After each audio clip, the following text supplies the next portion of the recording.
Baik, sekarang kami dari kelompok akan melakukan live demo dari tugas satu Praktikum Keamanan Cyber. Jadi kami ini dari kelas E Praktikum Keamanan Cyber dengan dosen pekampu Ner Yuri Vanli Akai dan anggota kelompok kami adalah saya sendiri Alessandro Rumangkang, ada Samuel Menayang dan juga Henok Aquila Dalope. Jadi kita langsung masuk pada lab installing the CyberOps Workstation Virtual Machine.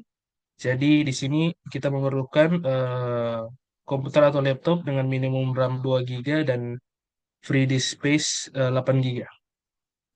Jadi kita masuk pada step satu, download and install VirtualBox. Jadi di sini kami sudah melakukan download dan juga install untuk VirtualBox-nya. Jadi kita lanjut pada step 2, download the virtual machine image file. Kami juga sudah mendownloadnya. Jadi kita langsung lanjut pada part 2. Import the virtual machine into the virtual box inventory. Jadi kita langsung saja buka di sini dan langsung kita import.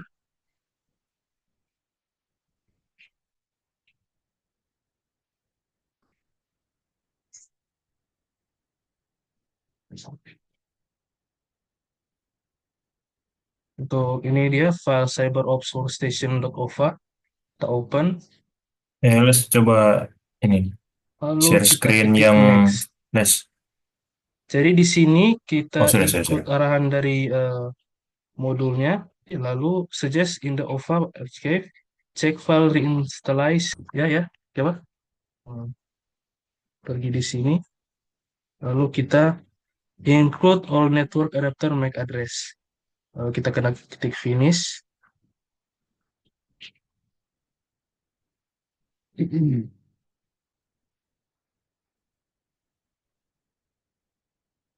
Importing appliance.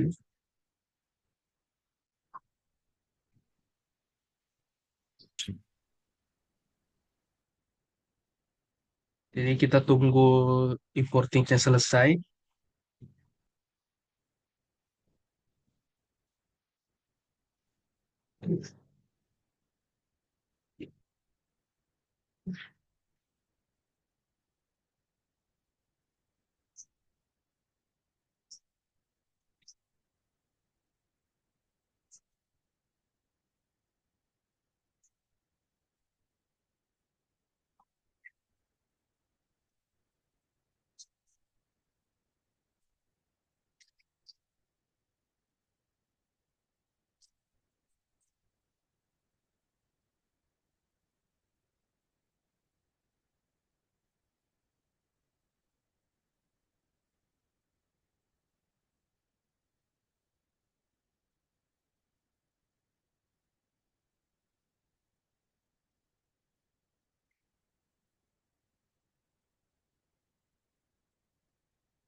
Setelah proses importnya sudah selesai, akan timbul tampilan seperti ini.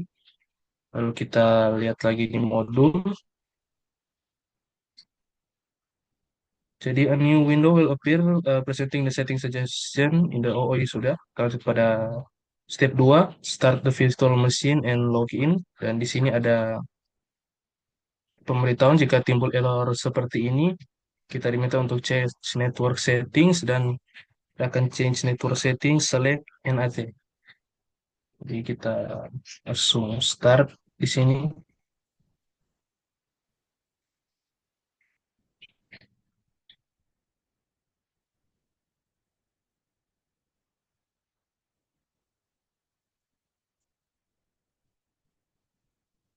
Kita tunggu.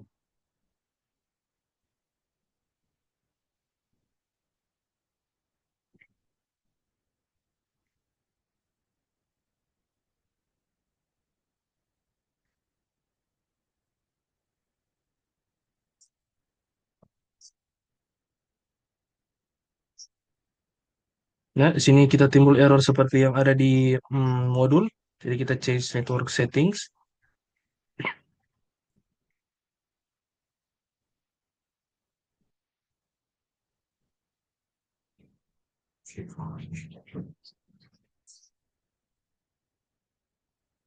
Kita coba lagi.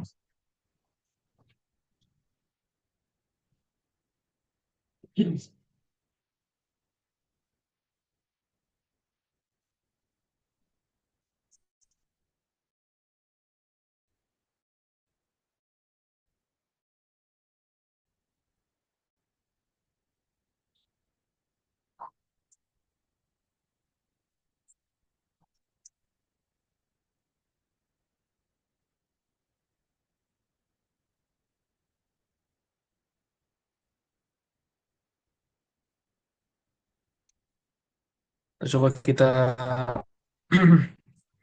ganti manual saja. Jadi di network,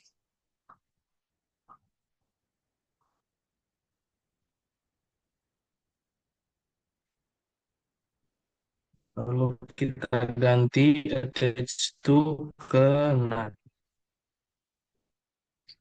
Lalu kita oke. Kita cek dulu. Oke, kita coba lagi untuk start.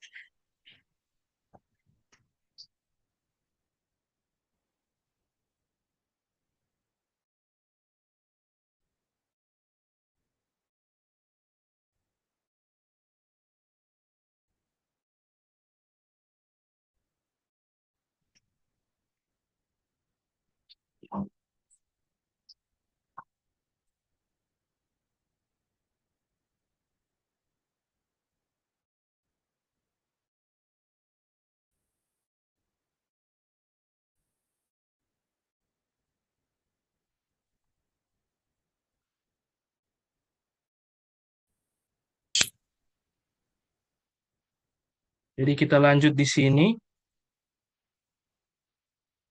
untuk login dengan password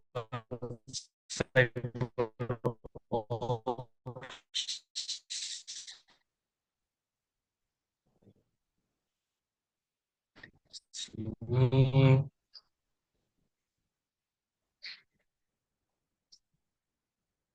Kita login.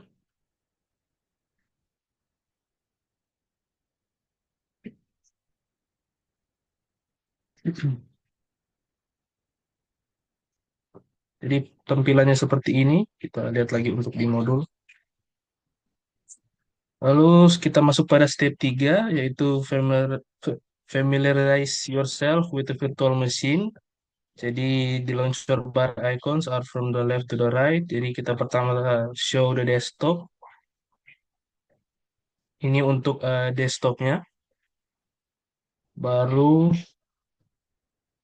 terminal application ini. Ini terminal application-nya. Lalu file manager application.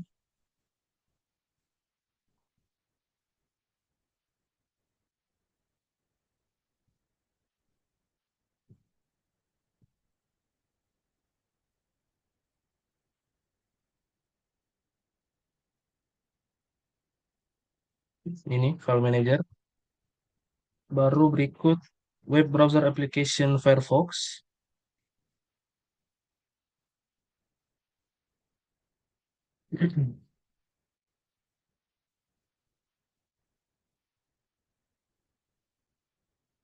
Nah, ini Firefox.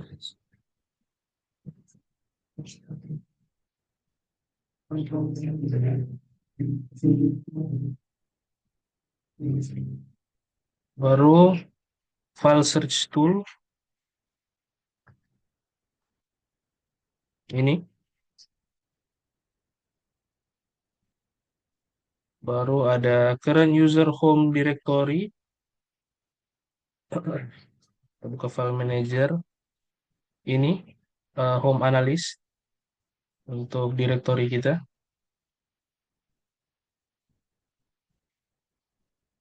Baru kita diminta untuk di sini list the application in the CyberOps menu. Jadi aplikasi yang ada di dalam sini. Jadi kita pergi ke bagian all application. Nah, di sini sudah ada tertera semua aplikasi yang tersedia.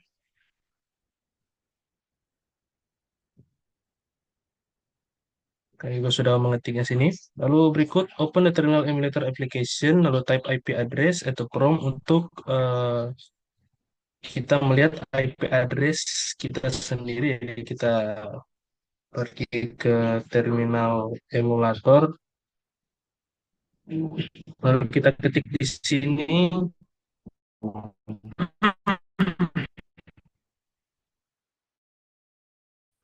IP address, enter.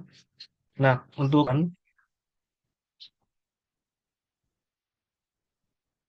kita ketik saja di sini. Kita tulis 127 127.0.0.1 garis 8 dan juga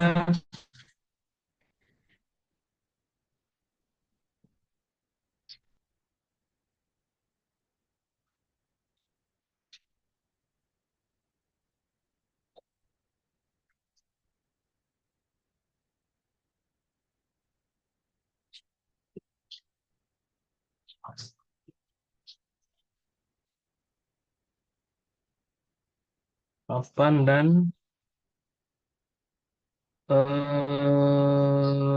ini 10.0.2.15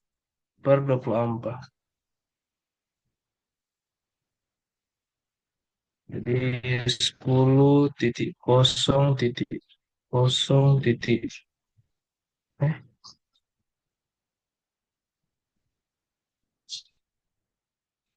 oh titik 2.15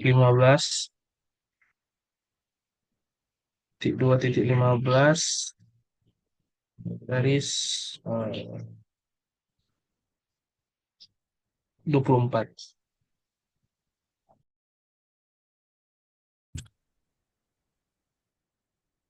Lalu berikut kita diminta untuk locate and launch the web browser application. Can you navigate your favorite search engine?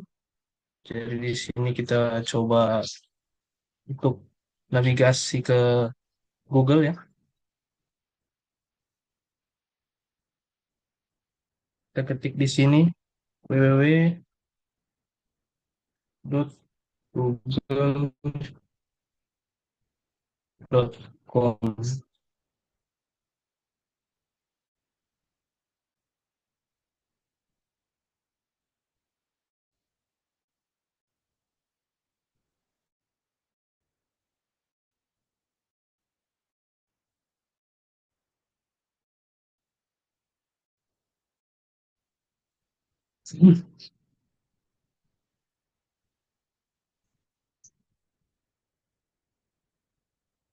Di browser Google ya sudah. Baru berikut kita akan shutdown the VMs. Jadi untuk shutdown VM kita, yaitu kita klik close di sini. Lalu sebelum kita oke, kita pilih save the machine state. Lalu oke.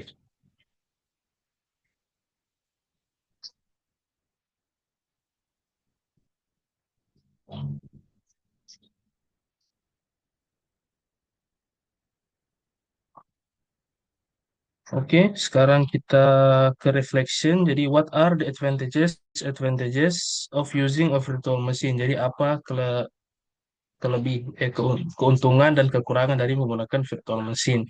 Jadi menggunakan virtual machine ini memiliki keuntungan seperti isolasi yang meningkatkan keamanan, kemampuan menjalankan berbagai sistem operasi pada satu perangkat, efisiensi penggunaan sumber daya, kemudahan backup data, serta fleksibilitas dalam pengelolaan dan pengujian perangkat lunak. Namun tentu ada juga kekurangannya seperti penurunan kinerja akibat overheat, konsumsi sumber daya yang tinggi, kompleksitas dalam pengelolaan, keterbatasan akses langsung ke perangkat keras, serta potensi risiko keamanan seperti serangan VM escape. Oleh karena itu, penggunaan VM harus disesuaikan dengan kebutuhan dan ketersediaan sumber daya.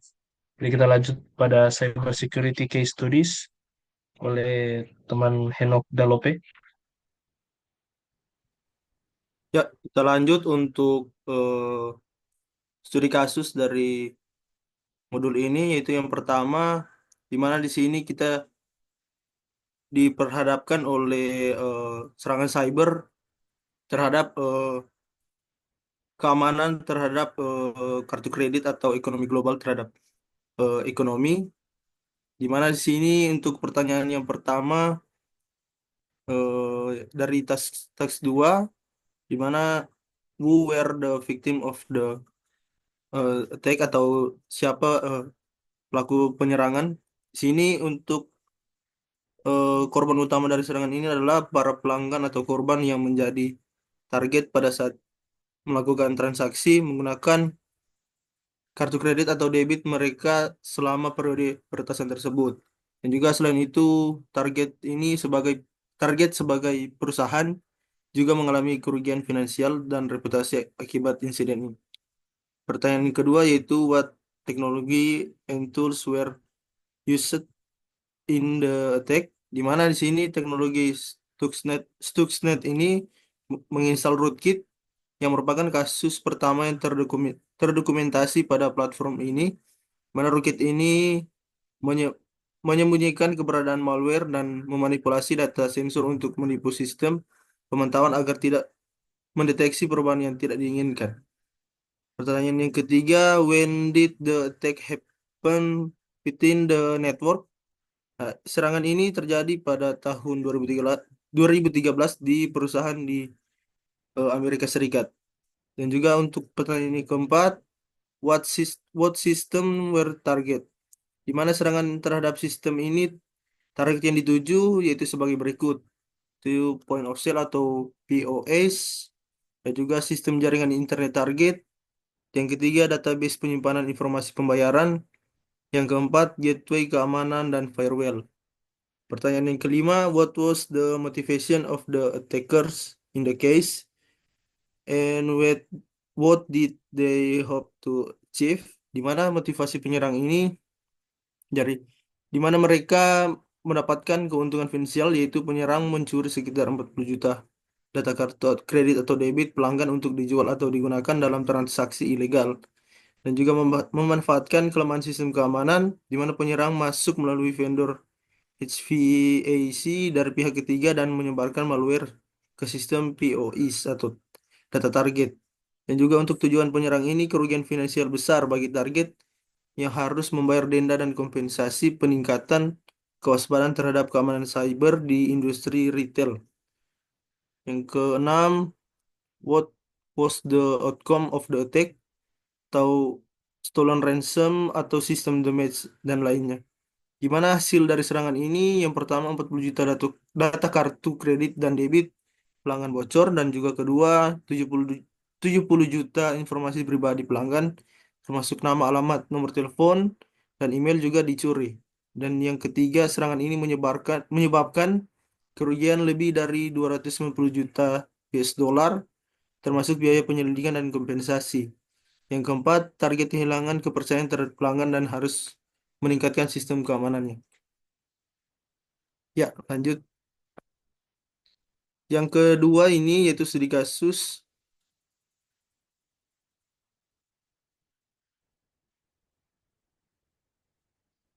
ke atas sedikit. Ya, yang kedua di sini, ya, yang kedua di sini di mana serangan keamanan cyber terhadap Internet of Things atau IoT.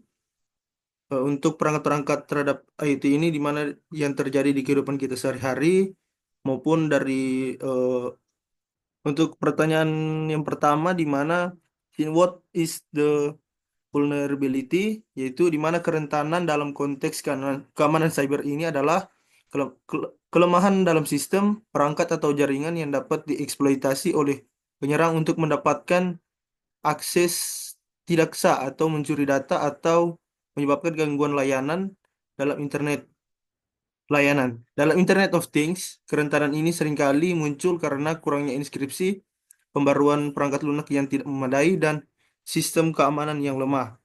Untuk pertanyaan kedua yaitu who might exploit atau explain. Di mana sini pihak yang mungkin dieksploitasi oleh kerentanan IoT ini yang pertama kelompok peretas atau hackers dari cyberkriminalitas.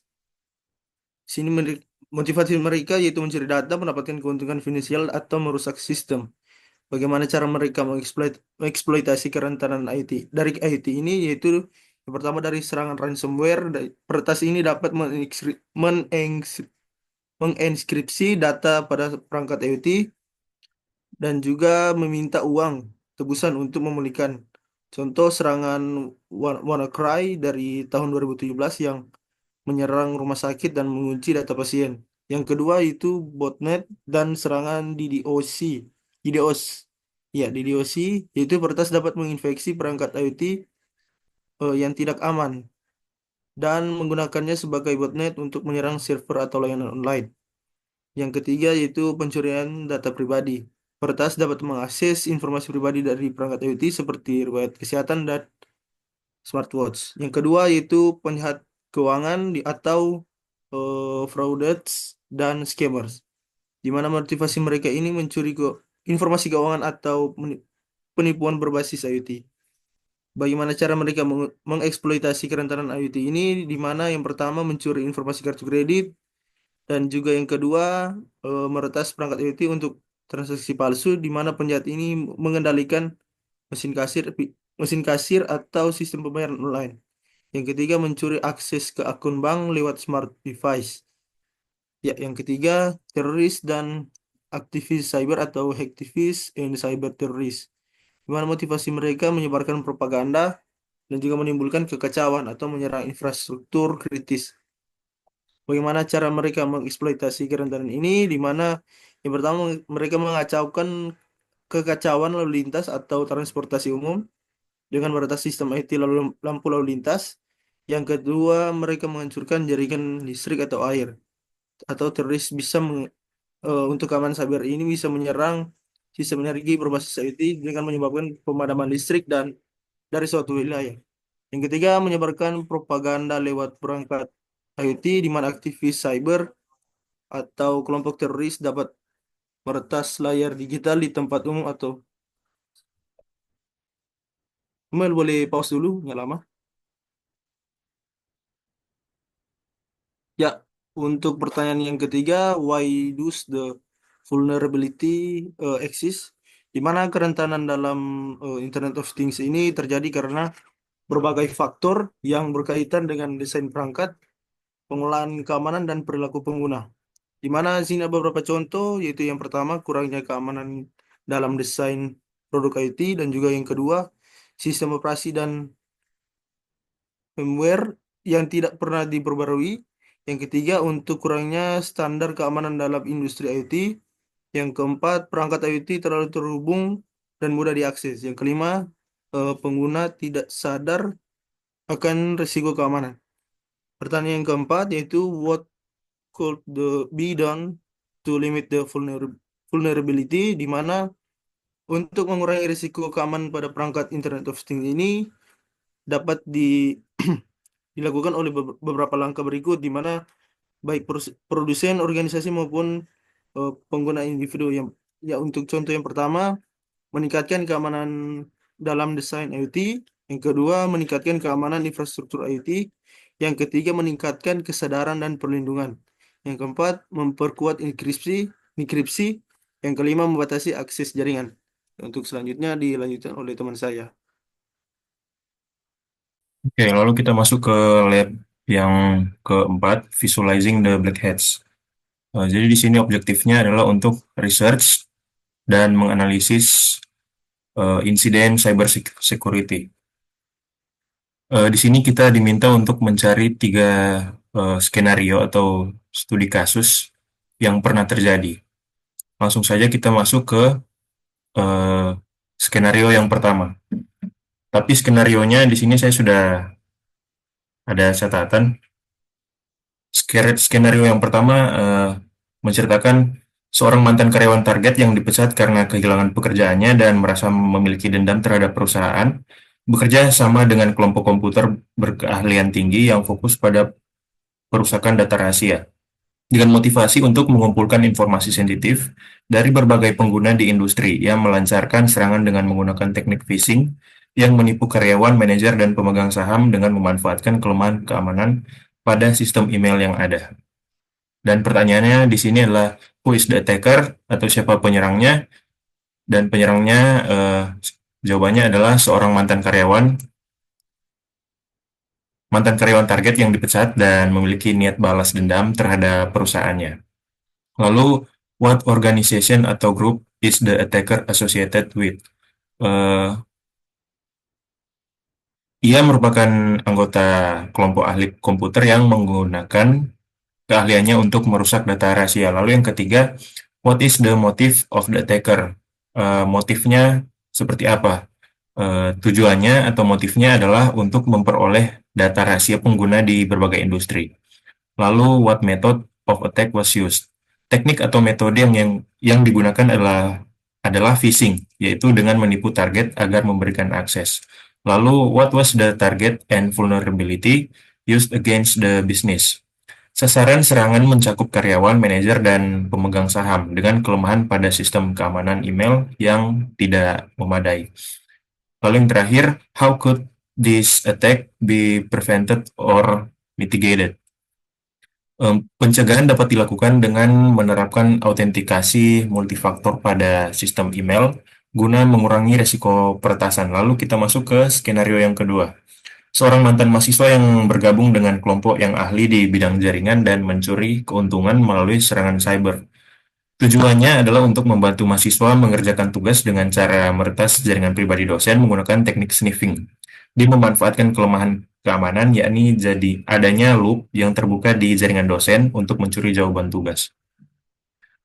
Pertanyaannya, siapa penyerangnya? Penyerangnya adalah mantan mahasiswa. Lalu yang kedua, organisasi apa penyerang itu yang berasosiasi dengan penyerang tersebut? Jadi penyerang itu tergabung dalam kelompok yang ahli dalam jaringan dan berorientasi pada keuntungan finansial. Lalu yang ketiga, motif apa yang dilakukan oleh penyerang tersebut? Atau tujuannya atau motifnya adalah untuk membantu mahasiswa menyelesaikan tugas dengan meretas jaringan untuk mencuri jawaban. Lalu yang keempat, metode apa yang digunakan oleh penyerang itu? Teknik yang digunakan adalah sniffing, yaitu penyadapan data yang mengalir di jaringan kampus. Lalu yang kelima, what was the target and vulnerability used against the business? Targetnya dari penyerang ini adalah jaringan pribadi dosen yang memiliki celah keamanan terbuka. Lalu yang terakhir, how could this attack be prevented or mitigated? Jadi cara mencegahnya adalah dengan dapat dilakukan menutup celah-celah terbuka yang tidak seharusnya ada dalam jaringan. Lalu skenario yang ketiga, di sini ada seorang intern muda yang baru saja diberhentikan dari perusahaan jaringan bertindak sendiri tanpa dukungan tim. Ia melancarkan serangan cyber dengan cara memasang spyware pada sistem menggunakan akun yang sama, yang sebelumnya masih aktif di jaringan perusahaan lamanya. Motifnya adalah mencuri data dan informasi pribadi pengguna untuk dijual demi keuntungan finansial. Serangan ini berhasil karena pelaku mengeksploitasi kelemahan pada sistem login yang tidak segera dinonaktifkan sehingga data-data sensitif pengguna dapat diambil. Kita masuk ke pertanyaannya. Siapa penyerangnya? Penyerangnya adalah seorang intern muda yang diberhentikan. Boleh turun?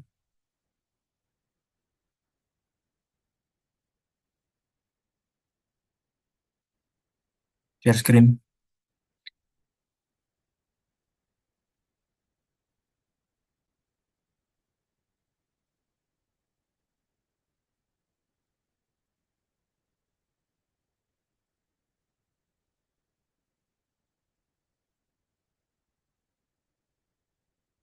Oh, sudah, oke. Di sini penyerangnya yang pertama adalah seorang intern muda yang diberhentikan dari perusahaan jaringan. Lalu yang kedua, organisasi apa yang berasosiasi dengan penyerang ini.